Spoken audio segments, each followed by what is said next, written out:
There's a quote that kind of hit me this week. To magnify, you got to pour into it. Now think about it this way for a second. If there is something that you want to magnify, you're going to put your all into it. You're going to work to it. You're going to become dedicated. You're going to become consistent. You're going to figure out ways to make this happen. Obviously, make it happen for the best of you. You're going to do everything you got to do to make sure that this happens. That means you're pouring in the energy into that particular subject. You're pouring it to whatever that project is. You're pouring into whatever it is that you're trying to make it become fruitful and multiply. You're going to pour into it. But now here's the thing to that. If you are trying to no longer allow something to actually magnify, you don't want it to multiply. You don't want it to grow.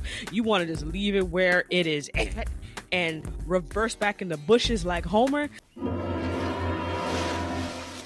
Then exactly this is what you do. You leave it be. Because whatever we pour into, we magnify. Whatever we put energy into, we magnify.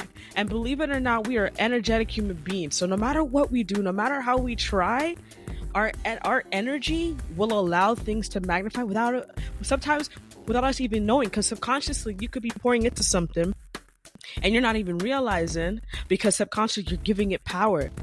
You're giving it power. So if there's something you don't want to even pour into, mind shift your mind. Focus on something else. Focus on something else that you're trying to grow. Focus on something else that you're actually trying to bloom and blossom. Focus on something else. This is where good mind shift activities come into play, because you're allowing your brain to subconsciously give the attention and the energy to where you want to give the attention and energy.